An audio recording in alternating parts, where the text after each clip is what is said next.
Assalomu alaykum hurmatli o'quvchilar. Bugun sizlarga speaking part 1 qismida qanaqa qilib 7 plyuslik strukturada javob tuzishni o'rgataman. Birinchi o'rinda e'tiboringlarni prezentatsiyaga qaratishni so'rab qolaman. Okay.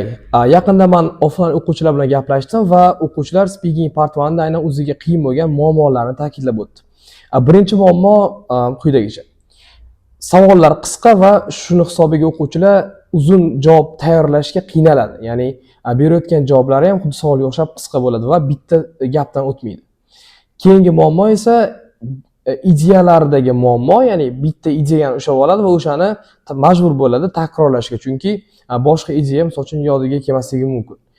Keyingi muammo esa savolni tushunadi, lekin berayotgan javobi o'zi kutganchalik murakkab chiqmaydi. Xo'p, undan keyingi muammo esa speaking qilayotgan paytda speakingni o'quvchi uchun ham, ekzamenlar yoki o'qituvchi uchun ham juda ham sodda va zerikarli tuyuladi. Bu narsani demak aytib o'tish kerak. Bu haqiqatan ko'pchilikda uchraydi. Xo'p, keyingi muammo esa o'quvchilar qo'rqadi. Qachonki o'sha ekzamenlar yoki o'qituvchi imtihon olayotgan paytda speakingda beriladigan savollarga yana qo'shimcha savol berishdan. Misol uchun juda ham ommabop ekzamenlarlar why degan savolni berishi. Bilamiz, speaking part 1 da ham part 3 da ham why degan savolni ko'p takrorlaydi, qachonki javob ular kutgandagi mukammal holatda bo'lmasa. Xo'p, hozirgi o'rgatmoqchi bo'lgan strukturam esa yuqoridagi barcha muammolarga yechim bo'la oladi deb bemalol ayta olaman. Bu strukturamizni tuzilishi birinchi qadam bu answer, ya'ni javobdan boshlanadi. Bu javob to'g'ri, masalan aytishlar mumkin, umumiy hammasi javob yo'q. Bu answer, bu qisqa javob. Misol uchun muzqaymoq yaxshi ko'rasanmi degan savolga ha, men muzqaymoqni yaxshi ko'raman, bu qisqa javob hisoblanadi. Tushunarli? Va undan keyin esa keyingi qismlarda explanation 1, explanation 2 bilan biz javobimizni izohlaymiz. Ya'ni izohlash deganda why yoki how degan savollarga javob berish orqali bo'ladi. Ikki jihatdan biz izohlashimiz kerak. Birinchi taraflama izohlaymiz, undan keyin esa boshqa sababini yoritib berishimiz kerak explanation 2 qismida. Va undan keyingi etap esa result, ya'ni natija qismi. Va oxirida esa biz example sifatida hayotimizdan bitta misol, namuna tuzgan holatda javobimizni yakunlashimiz kerak. Xo'p, demak, bizga bu struktura nima uchun kerak? Birinchi o'rinda bu struktura orqali biz fluencyni, ya'ni ravonligimizni yaxshilay olamiz. Chunki bu struktura orqali javob tuzadigan bo'lsak, savolga to'xtovsiz ravishda javob bera olamiz, ya'ni uzilishlarsiz. Keyingi plyus tarafi bu coherence, ya'ni ideyalarimiz bir-biriga bog'langan va tartiblashgan bo'ladi agarda biz ma'lum struktura foydalanadigan bo'lsak. Keyingi plyus tarafi esa lug'at va grammatikamiz uchun. Biz qanchalik darajada javobimizni ko'lamini kattalashtirsak, grammatik strukturalar ham shunga qarab, misol uchun kattalashib boradi, gap strukturalari ham murakkablashib boradi. Keyingi plyus tarafi esa javoblarimiz maksimal darajada yaxshi tuziladi. Ya'ni har taraflama demak qamrab oladi mavzuni va mavzuga to'liq detallarni yoritib beradi. Undan keyingi plyus tarafi esa hozirgi strukturadan foydalangan holatda shaxsan o'zim ham juda ham ko'p o'quvchilarimiz ham aynan speaking qismidan yuqori ballarni qo'lga kiritishgan. Shu struktura qo'llagan holatda bemalol biz demak C1 va undan balandroq darajani qo'lga kirita olar ekanmiz. Okay. Endi kelinglar, so'z isboti bilan deganlardek, shu savol turiga bitta to'g'rog'i strukturaga bitta javob ko'rib chiqamiz. Sample. Demak, savol quyidagicha: Do you enjoy learning English? Ya'ni siz ingliz tili o'rganishdan zavqlanasizmi? Xo'p, boya aytganimdek, birinchi o'rinda biz qisqa javob berishimiz kerak. Ya'ni zavqlanamizmi yoki yo'q? Masalan, javob quyidagicha: Yes, I genuinely enjoy learning English. It is one of my favorite activities. Ya'ni biz birinchi qismda ha, men ingliz tilidan zavqlanaman va bu meni yaxshi ko'rgan aktivitim hisoblanadi. Mashg'ulotim hisoblanadi. Xo'p, bu javobni o'zi yetmaydi. Undan keyingi qismda esa biz nima uchun yaxshi ko'rgan aktivitimiz ekanligini tushuntirib berishimiz kerak explanation 1 qismida. It opens the doors to many opportunities like travel or study. Ya'ni birinchi explanation aytayaptiki, bu activity, ya'ni bu mashg'ulot menga sayohat qilish yoki o'qish kabi ko'p imkoniyatlar eshigini ochadi. Xo'p, bu birinchi jihat hisoblanadi. Ikkinchi taraflama, ikkinchi jihat esa I also find English very expressive. I enjoy using idioms and slangs. Ya'ni juda ham ko'p tafsilotlarga boy til ekanligini, ifodalarga boy til ekanligini aytib o'tib ketyapti. U yerda iboralar, idiomalar va shunga o'xshagan narsalar juda ham ko'pligi uchun ingliz tilini yaxshi ko'rishini ikkinchi izoh bilan demak explain qilyapti. Undan keyingi qism esa result. Xo'p, okay, ikkita explanation berdik.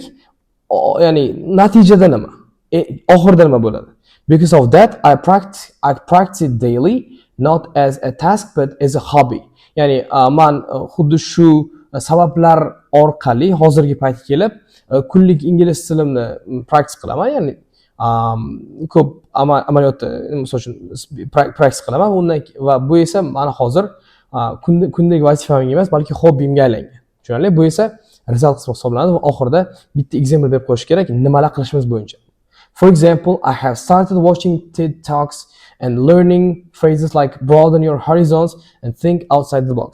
Ya'ni haqiqiy hayotdan misol olib, masalan, aytgan, aynan TED Talklar tomosha qilishini va bilim darajasini oshirib borishini. Tushunarli?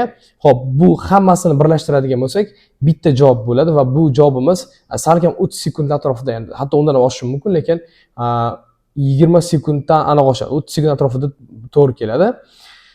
Okay, kelinglar boshqa bitta savolga javobni ko'rib chiqamiz.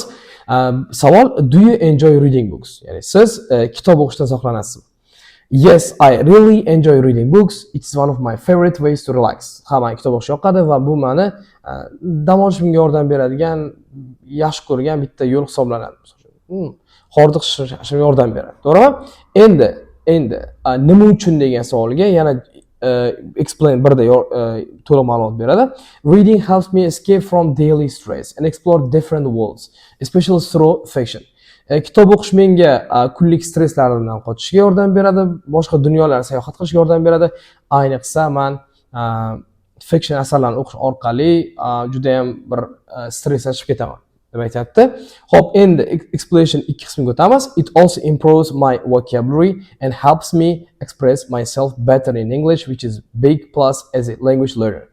Undan tashqari meni lug'atimni oshirishga yordam beradi va menga o'zimni ingliz tilida ko'proq izohlashga imkoniyat yaratadi. Ya'ni men qanchalik darajada ko'p kitob o'qiydigan bo'lsa, ko'proq o'zimni izohlay olaman. Va bu esa til o'rganuvchilar uchun katta plyus hisoblanadi. Qaranglar.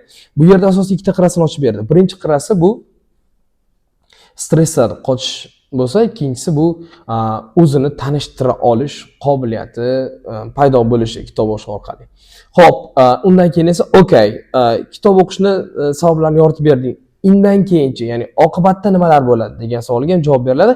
As a result, I try to read something every day, even if it's just a few pages before bed.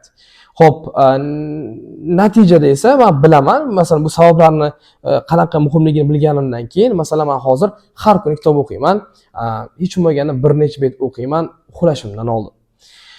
For example, I recently read Alchemist, ya'ni haqiqatdan da o'qiydigan bitta kitobiga misol keltiryapti bu yerda.